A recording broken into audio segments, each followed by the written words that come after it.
Are you curious about Gestalt language processing? You are not alone. Join me, Corinne Smoose, and speech therapy PD for our podcast, The Gestalt Get Together. Our episodes try to balance the enthusiasm and excitement about GLP and its associated intervention ideas, as well as a healthy dose of skepticism about how to understand and integrate this paradigm shift into your career and the field at large. We hope that you can get together with us to learn more about Gestalts.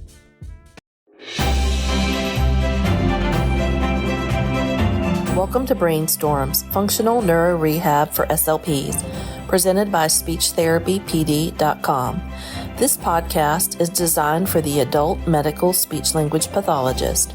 Most of our audience members work in settings such as acute care hospitals, private practice, outpatient hospital clinics, and inpatient rehabilitation hospitals. Each episode has an accompanying audio course on SpeechTherapyPD.com and is available for 0.1 ASHA CEUs.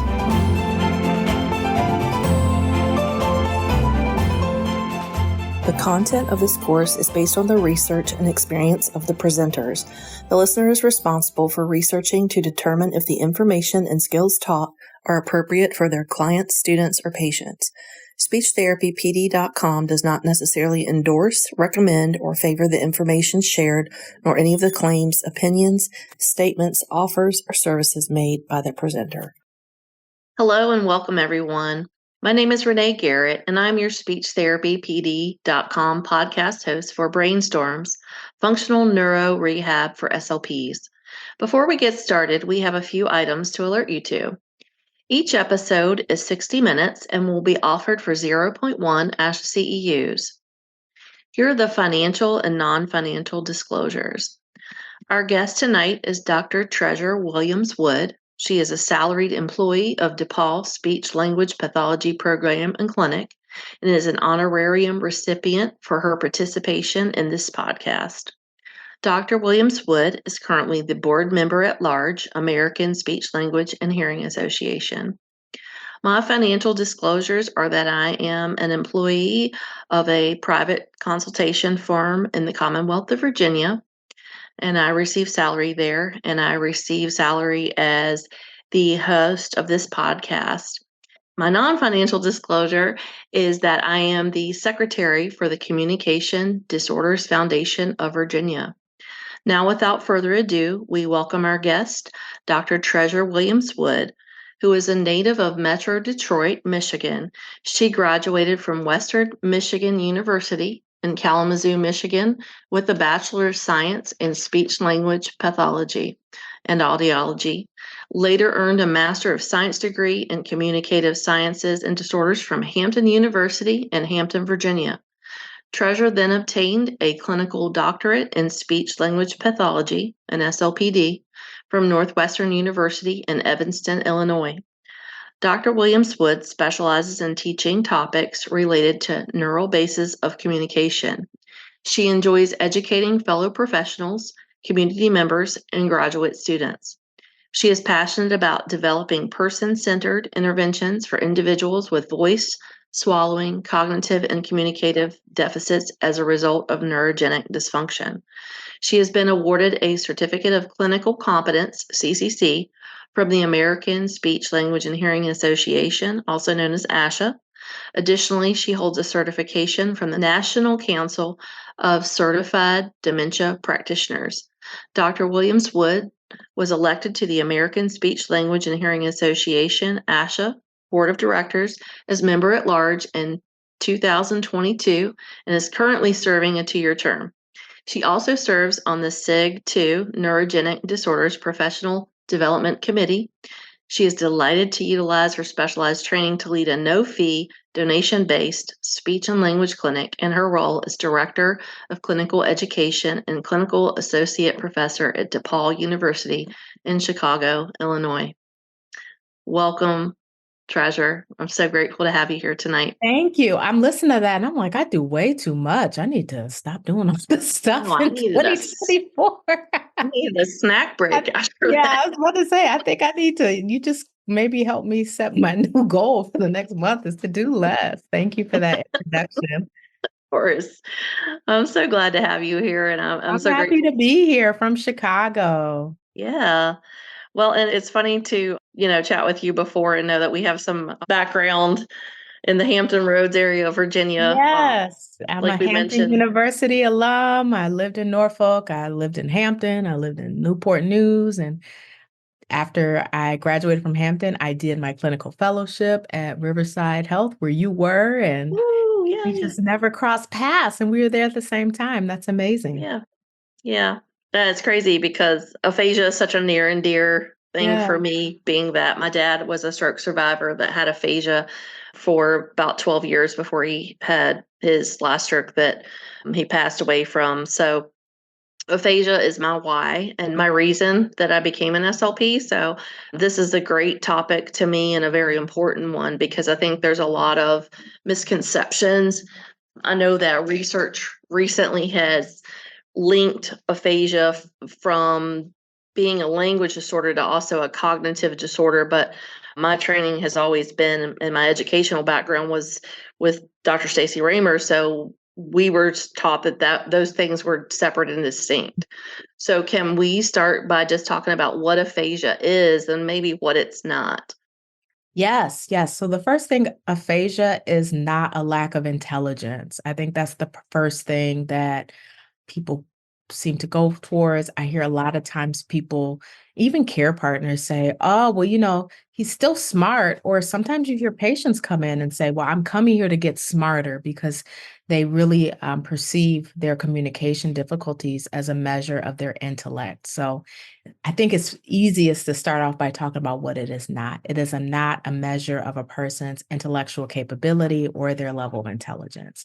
The simplest way to define aphasia is as a loss of language due to an acquired brain injury, whether that be something that was acutely acquired or something that has been progressively worsening over time.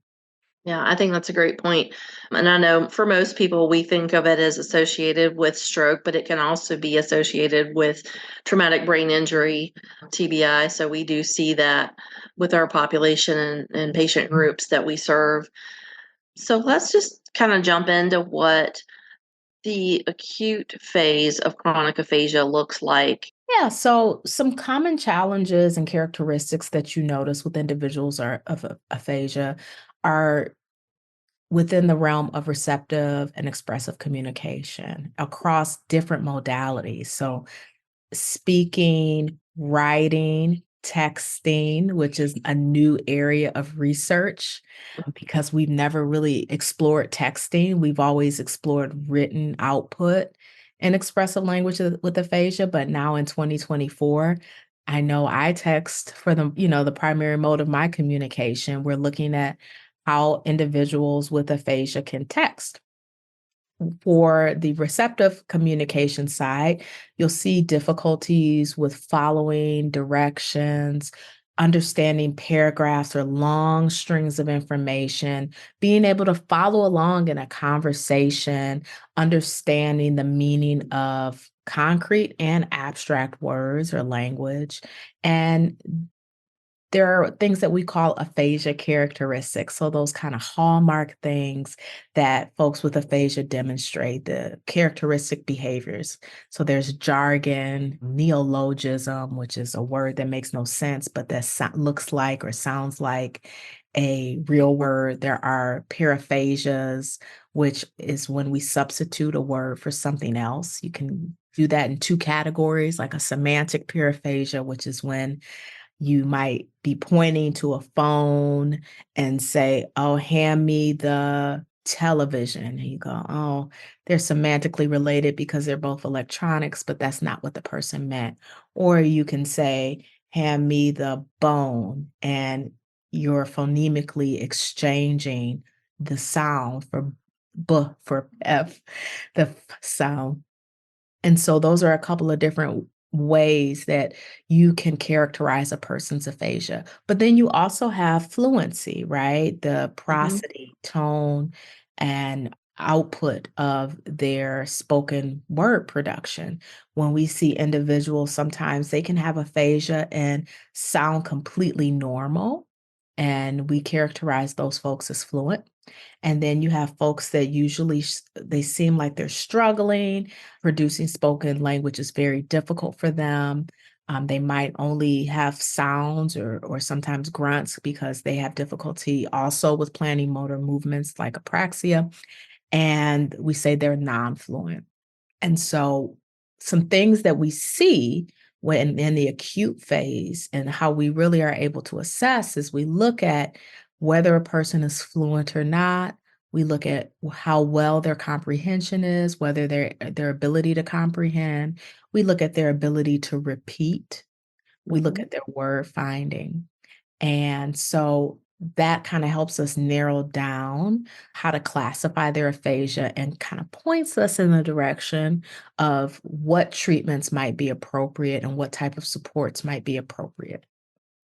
Yeah, and I'm taking it all in because I feel like these are things that I actually tell my patients because I think it's so important for them to understand that, yeah, sometimes this might be a challenge for you, and then other times this may be something that works. And so when I'm looking at evidence-based practice and even assessment, looking at what their strengths are and how to connect that to what the things are. And I just don't like deficits. I don't like that word. So I always term it in what you're good at and what you have a challenge with, and how we match those two together so that we can maximize what you're able to do, knowing that there's going to be times where no matter what we do, there's going to be a breakdown, and how do we kind of move forward and deal with that. So, when we're thinking about evidence-based treatment, I think we have a lot of treatment techniques. For me, I don't find that there's ever been a one size fits all. I sort of will throw a couple different things out the first few sessions of treatment just to see how the response is from the patient, and maybe even from the family or caregiver, whoever it is that attends or doesn't attend with them. But looking at what evidence-based practice we can utilize and treatment techniques that we know that have been proven to work. So are there evidence-based practice techniques that you like to start with and go for?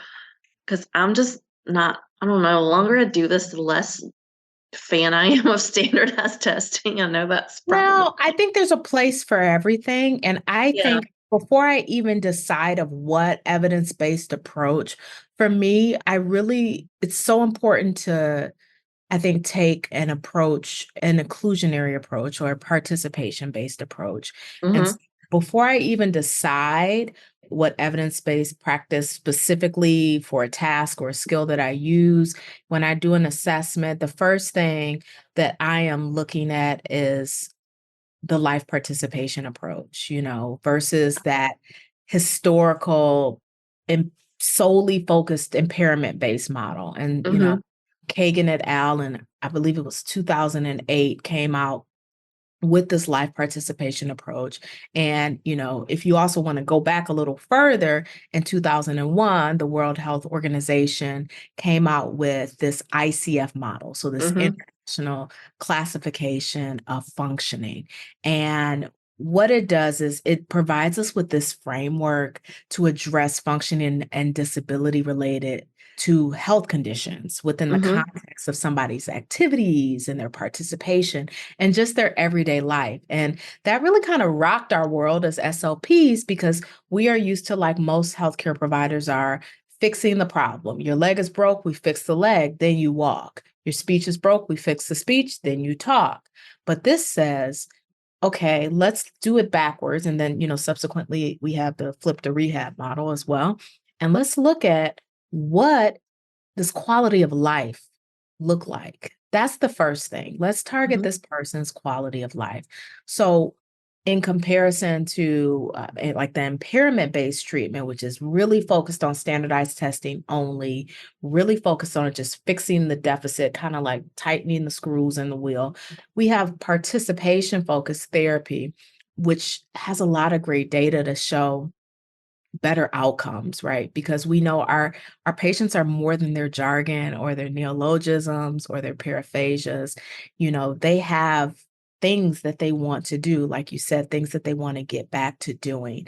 And I think that starting off at the assessment phase and taking that approach from the get-go naturally helps you to decide and discern what types of evidence-based strategies you're going to use versus taking a deficit approach and just kind of stacking them on each other, right? And so something that I think is really important for clinicians when we're approaching treatment is to think about, okay, what is this person's life goals? Mm-hmm. And I am just 1/3 of the team, right? I'm the clinician, but what do they say? And what do their care partners say? What does their family want to see from them? And how do we work together to achieve that? And that's what I frame my assessment and then my subsequent treatment on trying to do. And I think that when you have that, you tend to have more buy-in from the patient and their families, right? Or, Mm-hmm. Yep. and you tend to see better generalization. And I think they're just, my opinion is just that they're more engaged, right? And so I think that, whatever treatment I use, I'm always doing it through the lens of the life participation approach for aphasia, because I think that communication is a social action. And so you have to look at how people are participating in their environment, because I can help you name animals. I can say, ready, set, go, name as many animals as you can. But unless you're a farmer, how does that matter? Unless you're a zookeeper, who Yeah. cares, right? Name as many fruits. Unless you work at the grocery store or the fruit market, why does that matter? Why is that a measure of anything? Versus, okay, let's see how many times you have to ask for clarification when you go to the bank, or you have pizza night every Friday with your family. Let's see if you can place your pizza order accurately and don't have to fix it, right? Things like that actually matter to people. Or you want to give a speech at your daughter's wedding. All right, let's write out the speech and see you give it now versus after we do some therapy, right? Those are actual participation focused goals. And then once you establish what those life goals are, then you work in your evidence-based, treatment that is either structured or sometimes you have to modify it for the client to be successful. But to me, life participation approach really gives you this framework and this map for which to follow. And, standardized testing is fine, you have to start somewhere, but I think it only becomes problematic when it's implemented as the only form, right? Yeah. Standardized testing is, a necessary evil, especially if your patient is, insurance bound, but you Yes. also want to look at measures of quality of life. Like I love the communication confidence rating scale for people with aphasia, the CCRSA. I Mm. love the aphasia, the AIQ. There are so many qualitative measures. And I think as professionals, we don't use them enough and give them enough value. But those are the ones that really can really discern whether a patient is progressing or not. You said one of your pet peeves is deficits. My pet peeve is plateau. Mm-hmm. Big pet Yeah. peeve for me with people with aphasia. And I say to my students all the time, patients don't plateau, therapists do. You run out of ideas, which is normal, right? We're not machines, right? But we plateau because we're just doing the same thing over and over and over again, drilling that, just kicking that dead horse. And then we go, oh, all right, well, you keep naming exactly 17 animals. You're healed. But the person they can't pay their bills, they can't do all these other things. And so I think that in order to avoid hitting that plateau, when you're working on individuals' life goals, we're all just constantly working towards something and trying to improve ourselves. So I think you avoid a lot of that plateauing that we talk about during our practice. Yeah, no, I think that's great because, when I was in acute care and then I morphed into outpatient, I started out in inpatient rehab. Inpatient rehab to me I still say it's my first love. That was the place that I learned the most as far as how to incorporate the patient because typically those patients were the ones who did have good caregiver care support, whether that was a family member, a friend, a neighbor, whatever it was. And so it really helped me see like the importance not only of incorporating those life goals for patients, but knowing that as a family member first, I always felt like our education for aphasia was lacking. Like I didn't understand what was going on with my dad. I didn't know. No one really explained it. And so that was a big drive for me to always incorporate both of those pieces. And so in outpatient, I would have patients come in and would say, I've never had anybody like family, or even the patient would say, I've never had anybody ask me that. I've never had anybody ask me what my goal was. I've never had anyone say, it's okay if today you just need to talk about what happened last week, because Yeah. sometimes that's what a session looks like. Yeah. It can be goal driven all day long, but for some patients, if especially if they are reliant on someone else for their care, whether it's ADLs, whether it's IADLs, whether it's communication with their physician, or Yeah. social services for their disability claim, or whatever it is. Sometimes those challenges are so overwhelming that they come in and it's like, we provide this intimate space with trust and protection, because we're usually in this, more closed environment where other people can't hear. We can be patient and let them have that extra time, because extra time is so important for a lot of our patients with aphasia, where sometimes they get 2 words and they need to sit there for like Yeah. what seems like eternity, but it's really not. It's, sometimes 30 seconds to a minute, and then they're able to sort of get this like cathartic Yeah. bit of And I, language out. yeah. And I think to your point, you made several really good points about meeting the patient where they're at and really being patient focused. But I think we've gotten to a point in our healthcare system where, and I think it's important to acknowledge the very real struggle and pressure that we as speech language pathologists face in the medical setting to do just that. It's become so productivity, and I mean, it's kind of always been, but it's gotten worse and worse with productivity standards and just over assessing and outcome measures where, you have 30 minutes, you're in here, you have a laptop in your hand, or you have a laptop on a cart, and you got 20 more people to see, and you got to be able to show these numbers by the end of your day, and you want to get home to your family. And so all of those extrinsic pressures have a way of really kind of dampening our ability to be creative and also to be flexible. And when you're flexible is when you have those kind of natural interactions and when you're able to turn anything into therapy.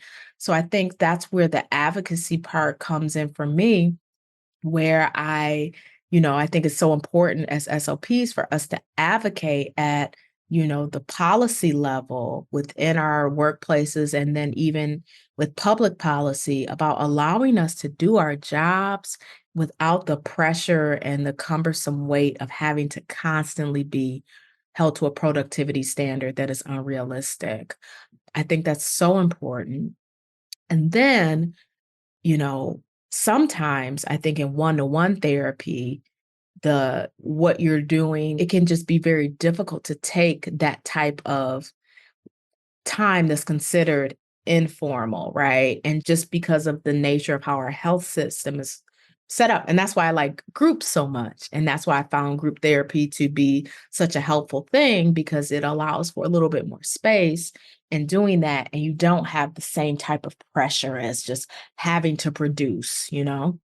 Yeah. And I think, like for me, one of the things that was a real challenge with outpatient was that, I'm trying to think of a nice way to say this, but there's really not a nice way to say it. It was the pressures of being told no for reasons like, we don't want to give this space.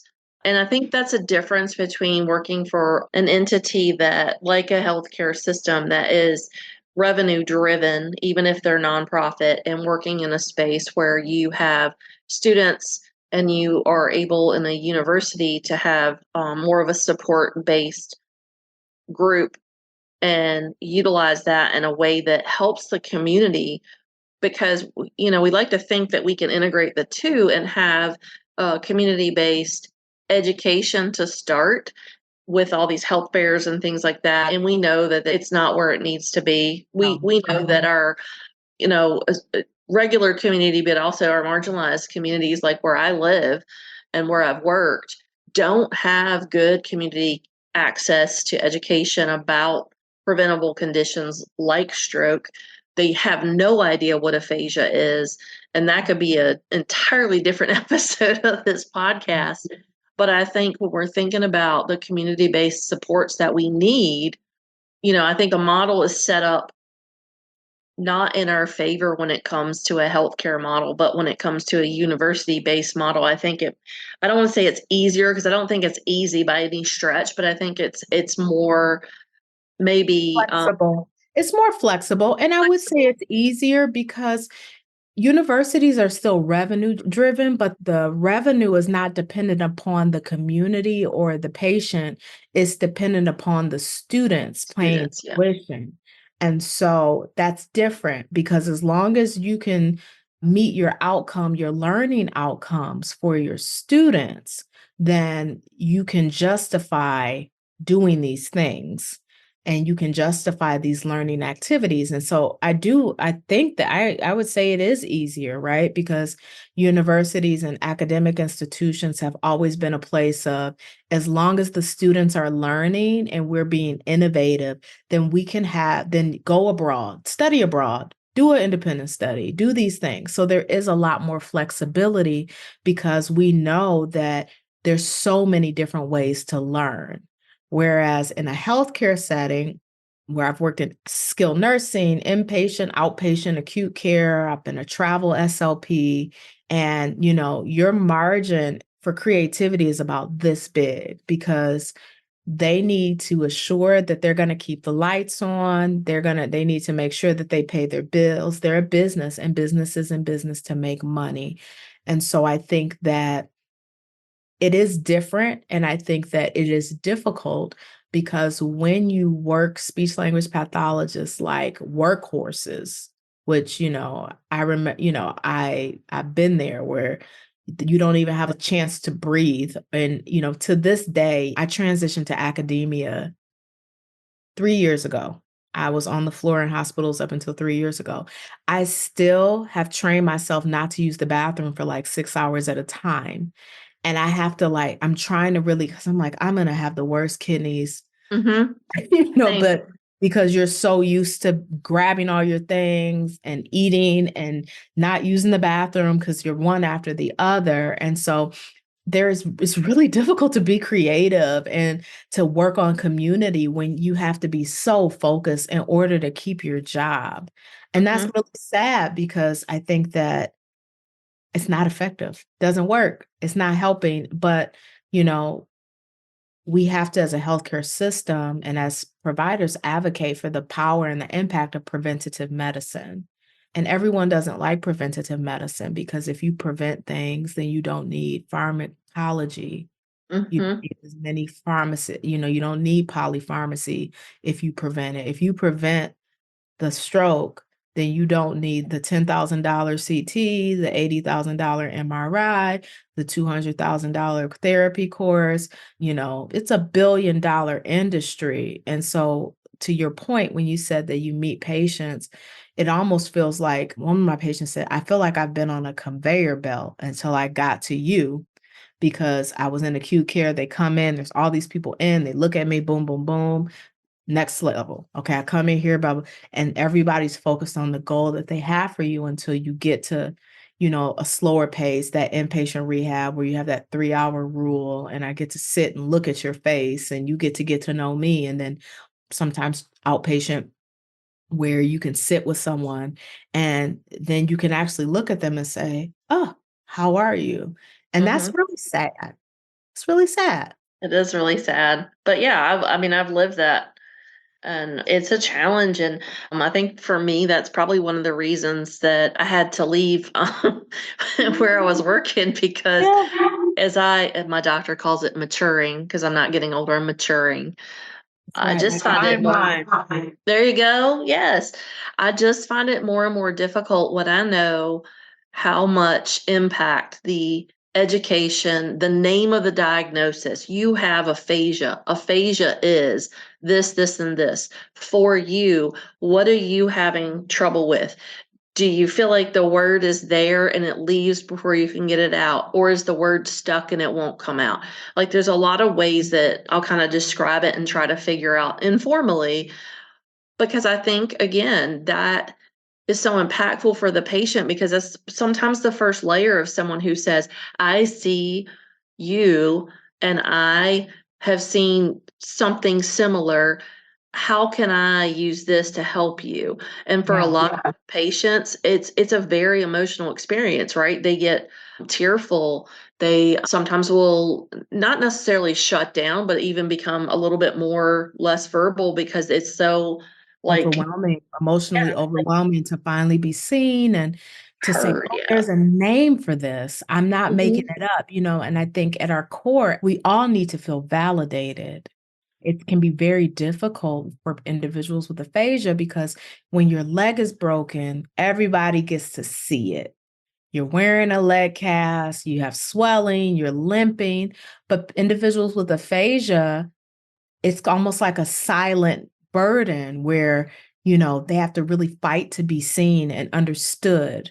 And it's a different set of challenges versus someone who is, okay, you clearly are an amputee, you have a prosthetic leg. Okay, we see that. But in our society, especially, we tend to give less weight to, the invisible things like mental health and Mhm. communication disorders and things like that, things that don't immediately pop out to you, that aren't as concrete. And that can be really, really difficult if you've gone your entire life being an independent person, able to participate. Nobody, I tell my patients, it's okay to be upset. I'm sure when you got married to, Johnny, you didn't think that this is where you would be. And I'm sure that when you went to law school, you did not think that you did all of that to get to this point. And that's okay, because there is a very real grieving process associated with this disorder. Yeah, and I think that too, when we think about stroke education in general and then looping in with aphasia, we know that depression is a real reaction in the chemical reaction in the brain to the changes that have happened as a result of the stroke. And so I think too, and I'm kind of going left from the questions, but I just feel like this is more of an organic conversation. And I just, I can remember, especially with my dad, like my dad was like the strong, traditional dad breadwinner, worked in the shipyard, like came from rural North Carolina with, no opportunity for job. And so for him, he had worked his way up. He had gone to nuclear school for what his trade was and become certified. And so at the point where he had the stroke, it's sort of like a mid to not a high level manager, but like mid to high. So he was doing well. He had really accomplished a lot for someone with a high school education. And so for him, also, like my dad was like 5'10", so he's short, but really good at basketball. Like he's always into sports, very physically active. His job was physically active. And so it was really difficult for him. But then also that component of how his brain reacted to the stroke and having this component of depression and tearfulness and places that he had never been, like that he shared, like as as a dad or as a family member. No one ever saw my dad cry. Oh my Yeah, God. and that emotional ability comes Mm-hmm. out. Sometimes the pseudobulbar affect component Yes. can arise. And like you said, it all has to be addressed and validated because it is a sense of identity lost. Mm-hmm. If you work your whole life and you say, when I grow up, we all do. When I grow up, I want to go to college and I want to have a wife and kids. You don't say, when I grow up, I want to suddenly have a stroke and not be able to do all of those things. And so, a lot of us define our success in life by how we can take care of our families, how we're able to take care of ourselves. I know a common thing that I hear from my patients that resonates with me so very much is a lot of them say, I may not have been the most athletic person. I may not have been the most talented person. I might not be, the most, beautiful person, but I have always had a way with words. And I could talk my way out of anything, or I have always had a way with the pen and I could write. I am a very good writer. That's something that I have a sense of pride. And so losing something that you felt like was a strength at a point in your life where you are, at the second phase of life, right, is very, very difficult because now you have to look at, wow, I've spent my entire life honing this skill, using my strengths to my advantage, and now they've been ripped away in the blink of an eye. I need to grieve them, but also, what am I going to do now? And now I have to sit here with this person who is half my age, usually, right? Yeah. Especially when you're dealing with older folks. I have to sit here with this person who's half my age, who doesn't know anything about life, who's never had this stroke, and who is talking to me in this high-pitched baby voice. And I am angry. I've had that with a lot of patients. They're like, you're the same age as my grandchild, or you're the same age as my daughter. And I was the president of a company. I was a CEO. I was, a neuroscientist. And now I'm here. And that is so very depressing to people. It's depressing if you don't have the automatic chemical imbalance that comes after a stroke. And so it's important, I think, in terms of interprofessional practice, to make sure that you have strategies as a clinician and that you have partnerships and connections to support a person's mental health. You can't take mental health. It's like salt in the stew. You can't take it out. You can't separate it. Right. Yeah. And I got that early on because we had two really great neuropsychologists that worked on our team in IPR. And I actually consulted with one of them this many years later when I was an outpatient, because we had a couple of patients that she sent over that had primary progressive aphasia. And I really want to jump into, and I know we were going to talk about some techniques and strategies across the continuum of care, and I think we still can, but I really want to jump into the community-based supports and the groups, because I just think that is so important to talk about that and, kind of expand on what those look like, because I think we think of it as a one note thing where it's like just a communication group where people come and talk, but there's so many other things that you can do with that, and you have done that. It's my favorite. It's my favorite. It's my favorite. And then just, to back up and just, I think the first case I want to make is that there's evidence, and I have some articles I'm going to share with you as well, if you can post them, but there's evidence that, community groups for people with aphasia are effective and they are beneficial in many, many ways. And so I think as clinicians, sometimes we have to have that information and know that, okay, this is going to work, because we have to advocate for it at the management level a lot of times. And they want to know, well, what are the benefits? And, the benefits, just coming off of the discussion we just had about mental health, are social interaction, right? Increasing a person's psychosocial well-being is how you help them heal their brain. We know that stressed, depressed brains do not function as well as happy brains, right? That's just a fact, right? Depression causes memory issues. It causes information processing issues and attention issues. So, we are equally as vested in a patient's psychosocial well-being as any other provider. And then pragmatic language things. There's so many things that, when you're drilling rote things, you're doing your VNest, you're doing your speech sound production treatment, you're doing those things. But what about initiation? It gives you this wonderful opportunity to allow your patients to practice initiating communication and turn taking and staying on topic. Or, we talk a lot about generalization of skills. Well, aphasia groups allow you to have several different communication partners, right? So you're getting that repeated practice across different people, which increases the likelihood of skill transfer and that generalization of skills. And then you have this naturalized context. And I think that's what's different about what we do in our groups. We try to find as many naturalized contexts and repeat them. So we have a cooking class for people with aphasia. We've done a book club. We've done a conversation group about movies.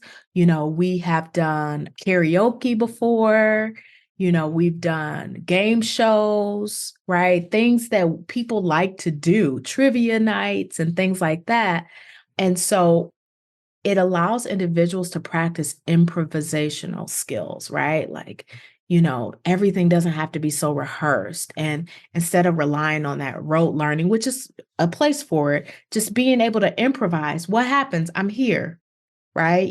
I've done groups before where we set up a store in the clinic and everybody had to go shopping and get beeped out. And we're all in stitches at the end of it, right? But then they can practice. And then I think that a case for these aphasia groups is the cost effectiveness, right? Because when we're looking at value-based and managed care, being able to see individuals and targeting these multiple different things is more cost effective than trying to knock out one-to-one sessions all day, every single day. And so there's something to be said with kind of diversifying how we're delivering services to these patients. And so I think some of my favorite community groups, we just finished 2 that we piloted that I loved, is that we did a cooking class, and every week we did recipes, and everyone had to come and they, get their aprons, okay, ask for, get all your things. And there's so many different things you can target, right? You can target receptive language. Do you understand the recipe? Do you understand what you need for the recipe? You can expressive language. If someone says, pass this ingredient, do you understand that, right? If someone needs to practice reading, okay, you read this recipe out loud. If someone needs to practice naming or, word retrieval, you have to go to the cabinet and tell me which one you want me to get down, right? So all those types of things that are naturally woven into the session. And then at the end, you get to have pizza. You get to have a snack. And so also with like written supports, right? We can gauge, okay, what type of technology does this person need? And then we've done an AAC and aphasia group before, which I just love, where, I think that one of the most difficult things about AAC is that you advocate for this person to get this device, right? You've did the Ling Graphica assessment or the Tobii Dynabox assessment. You get them the device, you teach them how to use the device, and then the device sits in their living room on a dresser because they have nobody to talk to. And all they're saying is yes, no, hungry, pot, bathroom. And so it was really awesome to have this AAC group where people can come and bring their devices and, you can play board games, or you can talk about the weather, or you can talk about, pull up different topics that you talk about and just converse and practice discourse and practice that back and forth talking with your group members instead of constantly having someone who is not using a device trying to figure it out or speak for you. And so I loved having those 2 groups specifically.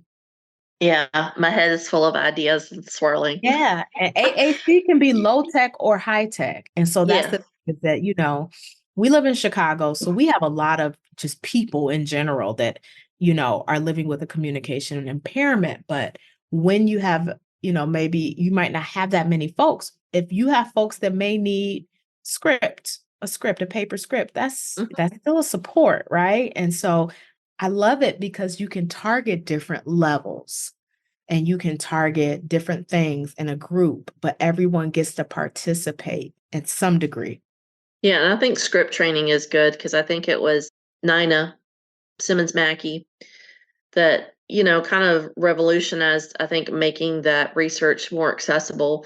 And I don't remember, I want to say like 2006-ish, but I'm sure that's probably maybe too late. I think it maybe was published before that, but I remember having that training because again, I mean, I had Dr. Stacy Raymer, so for undergrad and grad school for aphasia. So I think we had the benefit of learning things that as I've encountered people along the way from other programs, maybe didn't learn, kind of going back to that, the WHO model and the ICF and the life participation approach. Like we were already learning that as student clinicians, and the script training, we were doing that phrase, fill in kind of, and not the striker cards, but like the phrases where you had like the little white, it almost looked like a giant piece of notebook paper that we learned handwriting on when we were kids, with the dotted line in the middle, came from the Yeah.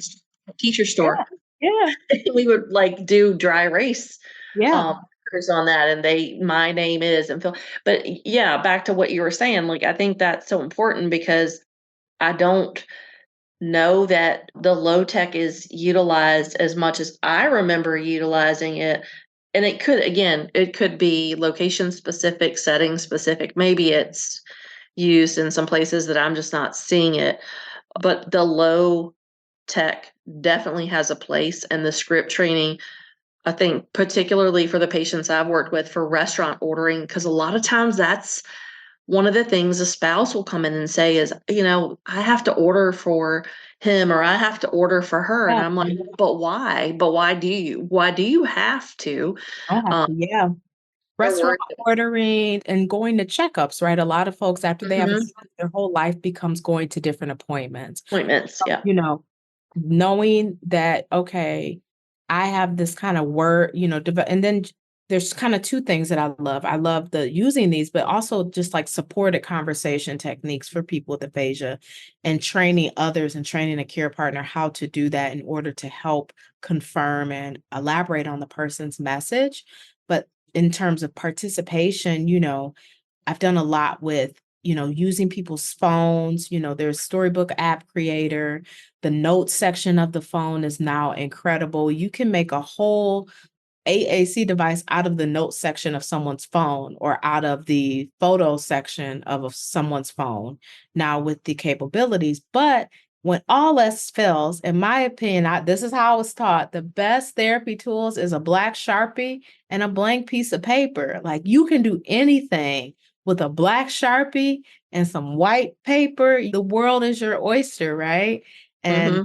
so using that to confirm yes or no, using that to confirm, clarify between two different words, drawing Mm-hmm. pictures, developing a word bank that you can then convert later into an actual communication book, making what we call personal dictionary is Mm-hmm. something I do a lot with my patients with primary progressive aphasia, but it also can really help with people with more, really kind of severe anomic aphasia, so that you are really saying, okay, what are the words that matter to you? What is your core vocabulary? And when it comes to food and where you in things around the house and people in your social circle. So again, I could have you name fruits, or I could say, what's your grocery list? What was the last grocery list? Okay, let's practice those things instead and put those in your communication book, or make you a communication wallet with a little those little silver things. I can't remember what they're called now. Or, something. I love they're $1 on Amazon. They're called photo albums, but they're made of plastic, and they're Mm-hmm. like 4 by 6, and you can print that off, and that way a person can just have it in their purse, and you have a section for restaurants, a section for this. I've had patients that travel a lot, and I make them different ones. So when they travel, they have one for customs, and they just put it in their bag. And when they pull it out, you're going to customs now. This is your script for customs. Or they have one for when they go to the doctor, and they know they're going to ask you name and date of birth. So you flip it open, my doctor's appointments. Okay. My name is, my date of birth is those are the 3 security questions. Then we have a scale, pain level. We know that Mm-hmm. medication changes, no changes, so that they feel really supported in these day-to-day activities. Yeah, and I think sometimes too, what we find is that it's almost like you or I going to the physician where the questions come when we're no longer with the practitioner. And so they're able to sometimes use it, but without necessarily having to fully rely on it, if that makes sense. Yeah, And they're it's using there it, if you need it. yeah, more of a tool versus a total assistance situation. And yeah, and I think that's so important because that's another thing that I tell people. The questions come when I'm no longer in front of you. So keep a notebook, write your questions down, try to do it when it's fresh. I don't care if it's a week ago question, just at least try to keep track of it the best way you can, even if it's only keywords, because sometimes the keywords will translate into something. Exactly. I was about to say, I like doing question sections and communication books that say, okay, question, is it about something on my body? Is it about a time? Is it about something else? Right. And that's where Mhm, communication books can be so helpful because they may not have exactly what you're trying to say, but they provide a map for mhm. you to get to it. Because how many word finding issues have I had during this podcast? You know, like how many, right? It's the end of the day, and I'm like, okay, is this the, and then, but I follow a map, right? And so you have to use, I think the therapy is not meant to be forever, right? I always tell my patients that if I saw you forever, I'm not a good therapist because my goal is to get you to a point, not that you're perfect, because we know aphasia is treatable, is not curable. Your brain will always feel different. Your brain is always going to feel different, and that's okay. But you have aphasia, aphasia does not have you, and you live with this. And your brain may feel different, but I don't know about you. I've had some things happen, and my knees are not the same since I did the splits back in 95, and they're not going to be. And that's okay. I have to live with those choices, right? And so there are, where we evolve and change as humans, but it's important for our patients to know that the success is you not needing me. Mhm. Success is you're not a broken thing to fix. You are a human being and you're going to evolve. And one day you're going to evolve beyond needing me. And that is the success. Yeah.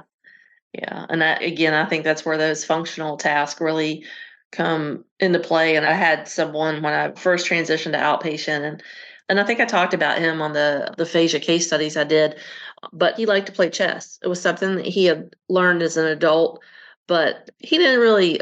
I mean, kind of said he hustled a little bit, but he would play people that sometimes there was a financial transaction involved, and sometimes there wasn't. But it was really important for him to be able to get back to that. So we incorporated that by I don't play chess, didn't know how to play chess. So one of the things we worked on was he had to teach me the Yeah. rules. We started with the names of the pieces on the board. We started with basics. Chess is not, mm-mm. Yeah, he practiced because I was gonna say I've had chess coaches, I've had golf people. I think that's the cool thing about being a speech pathologist is because in this career, I can tell you about everything about dahlias because I had a patient that was a dahlia farmer. Oh, And wow. yeah, like very random, right? I can tell you, you're very good at having small talk at parties because these people come into your life and then their interests become your interests. Mm-hmm. And, that patient that raises chickens or the patient that is the chess player or the patient that is the sommelier or, that's right. That because we know Bloom's taxonomy tells us that, one of the highest forms of learning is when you can teach others, Yeah. when you can create and you can teach others. And that's a perfect example of that. Plus, it was really fun. I mean, it's fun It's for fun, right? both And of you learned how to us. play chess, right? Hopefully, well, maybe a I little don't know about all that, but bit. I think he beat me in like, I don't know, 5 moves the first time we ever played You let him win. You yeah, let we'll him win. go. Well, it's probably not it, Patient-centered but care. Yeah, yeah. patient-centered care. Let him win. There's a reason I don't do a lot of math and stuff, but And I tell people, speech path, don't do math. That's not. there you go. The math's not mathing. But just kind of thinking about like, where our aphasia care is going and some of the great things that have come out with apps and things like that. Do you have any kind of emerging thoughts for technology and the role that plays in aphasia care. Oh, absolutely. I gave a whole ASHA presentation on it this past year at ASHA. It's one of my favorite things to talk about. I know. I feel very strongly about using technology to support folks with aphasia. I think, there are kind of two bodies of which we do this, right? There's that direct therapy that we can use apps, and then there's indirect therapy. And I think that, one way that I think people kind of get a little bit in the weeds about is they don't ask the question, what is this for? Right? It's not client directed. It's not a means to an end. And so what I challenge people to say is, when you're using technology, you want to say, I'm using blank app in order to blank.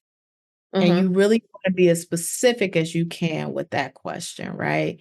And so, I love, for example, constant therapy, but just setting a patient up on constant therapy or tactics therapy and saying, okay, yeah, just do this because you scored this on a standardized test, that is Isn't not right. really helpful, right? And so you Right. have to, you want to make that decision early on. If I'm doing direct therapy, am I using this for a restorative function, or am I using this for a compensatory function? So you really got to think of the purpose to tie the technology to the life participation approach, right? And, that's when if you're using it for direct therapy, then you're embedding that language practice. And if you're doing it for compensatory, then you're supporting their communication, right? And so things like using the text to speech voiceover, or, that is something that is a compensatory, right?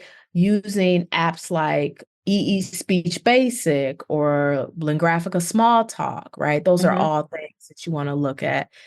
I like the Tactus apps for direct therapy, but looking for communication output in a compensatory phase, then there are different things that you want to look for, even a calendar, right? And you want to make sure that your client understands that, okay, we're using this as a speech generating device in order to help you compensate, right, for something. And so versus we're using this because this is going to return your speech to perfect, right? And so you really just want to have that support. So I like, even like Alexa, like with writing support, having Alexa or having the talk to text feature where you have them write it out, or using the prompt in your phone, the lookup section in your phone when you're reading something to get that reading support. That is really, really helpful. And so, I think that there's been a lot out there in terms of like an app list, or these are what fix your brain. But I think you really have to be careful with that. And then if you're looking at indirect, how can I indirectly use technology? Again, that's where you go back to what you were talking about, those paper-based aids and the visual support. But again, you want to ask yourself three things. What is the purpose of this activity? How is it connecting to this person's participation in a life goal? And what evidence-based intervention am I using? Because it still should be tied to evidence, right? So, Absolutely. if I'm working on lexical cascade treatment, sure, I'm going to do that through, writing out all of the vocab and having that, right? Or if I'm working on script training, yes, I will use this paper-based communication aid to talk about this person's children or ordering a coffee, or I'm going to use PowerPoint and Picture Collage app and Google Docs or Canva, right? But I'm using these apps and these aids to do my lexical retrieval strategies. Or if I am working on word finding and I know my patient loves apps, there's a wonderful app that you can use. It's called Plant Snap app or Seek app, and it identify plants, insects, animals. So if your patient is into things like that, they can just put the app on it and it'll prompt them with the word. so they can help talk about it. But then you can also just on an iPhone, right, take a picture of something and then click the lookup feature, the visual lookup feature on Apple devices, and it'll look it up. So, you have to say, in order to what? If I'm trying to do RET, response elaboration treatment, and like the Pinterest app, I love the Pinterest app for that because you can pull up a board and you can use that as visual supports to do that, or a collage making app. So you want to consider the purpose, and then you want to consider the environment. Is the person living in a house where they will not be able to keep up with a communication wallet, right? That they might need something more functional, or are they living somewhere where they're always on the go and they need something that's more portable? So I think that as long as you consider the functional communication value and the participation, technology can be such a powerful tool to use with your patients. I think so too. And that's such a kind of a great way to, I think, wrap everything up. I don't see any questions in the Q&A or the chat. So if anyone has questions, we have like maybe a minute-ish to cover that. I know we covered a lot tonight, and I feel like we could have talked about this for 2 hours. I know, it's my favorite thing to talk about. Yeah, Thank you for having me. Yeah, absolutely. And I just love the collaboration and thinking about all the cool ways that we can use technology, and whether it's a lower tech or we have some I love Tactus. I'm not a paid. I love them all. When people say, I hate when people go, can I have a list of apps? Because it's not. That's why I tell people, this is why we get paid the small bucks, right? Is because it's our job to customize. It's to figure out the why. What is your why? Like everyone has a why. What's the purpose? And I'm giving you Tactus in order to what? To do what? Is it in order to practice? Is it in order to participate? Is it in order to have increased independence with this activity? Right. What is the purpose? And if you can answer that question, then the world is your oyster in terms of all the apps you can use. Yeah. Well, Treasure, you're a treasure. Oh, well, thank you. And I mean that.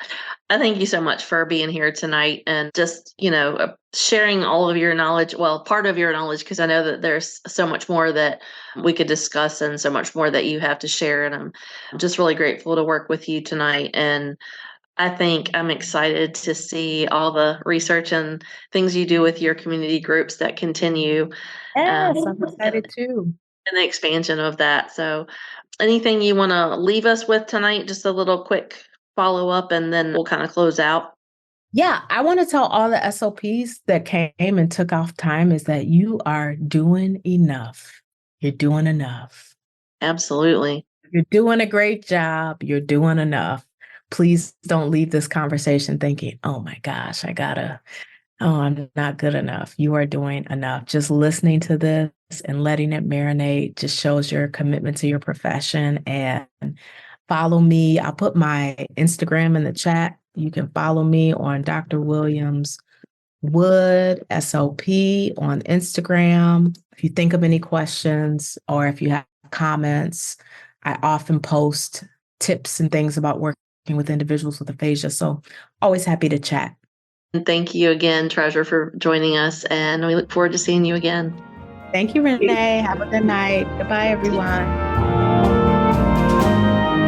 If you have indicated that you are part of the ASHA registry and entered both your ASHA number and a complete address in your account profile prior to the course completion, we will submit earned CEUs to ASHA. Please allow 1 to 2 months from the completion date for your CEUs to be reflected on your ASHA transcript.